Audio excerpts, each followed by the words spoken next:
Saya nak bagi tahu, Sekarang saya nak menekan pula. Kau marah siapa? Bukan.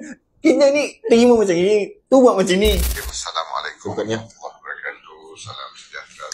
Isu yang terkait dengan LPG, silinder LPG subsidi. Hasil daripada perbincangan tersebut, mesyuarat Jemaah Menteri, mesyuar daripada KPDN supaya dilaksanakan pindaan pada kerangka perundangan sedia ada, khususnya peraturan kawalan bekalan pindaan 2021, iaitu 3 tong 14 kilogram tersebut. Mana-mana pihak menyimpan, menggunakan, memiliki tong LPG melebihi 42 kilogram memerlukan untuk memohon permit barang kawalan. Dan Kabinet Alhamdulillah telah bersetuju dengan syiar kita supaya peraturan tersebut dipindah.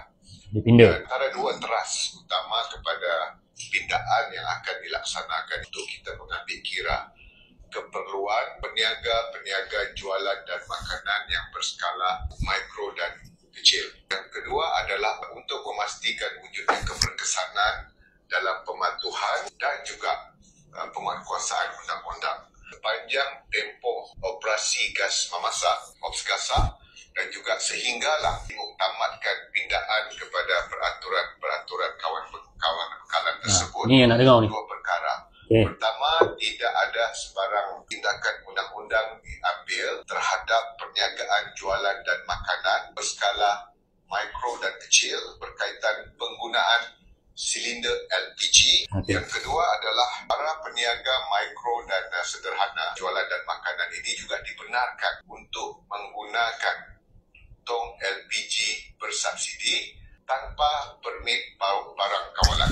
Permit tak perlu. Maksudnya para peniaga yang terlibat penjualan makanan dan minuman ini boleh terus menggunakan LPG bersubsidi walaupun mereka tidak mempunyai permit. Mana dua perkara. Dua perkara. Tidak ada tindakan undang-undang, perniagaan jualan berskala mikro dan kecil gunakan LPG bersubsidi. Nombor satu. Nombor dua, peniaga kecil mikro makanan minuman dapat bekalan tanpa permit.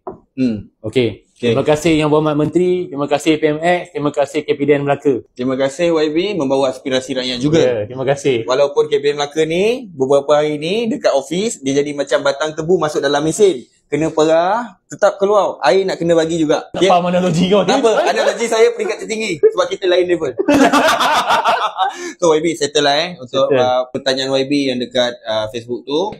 Aspirasi rakyat didengari kerajaan, dibawa oleh YBM KPDN. Terima kasih YBM. Didengari oleh PMX, Jemaah Menteri, dibantu oleh Jemaah Menteri. Dekat Melaka saya berani cakap tak ada sebarang tindakan kes diambil sepanjang OPS-GASA sebab kita menyantuni para peniaga dengan penuh hemah dan budi. Apa boleh salam.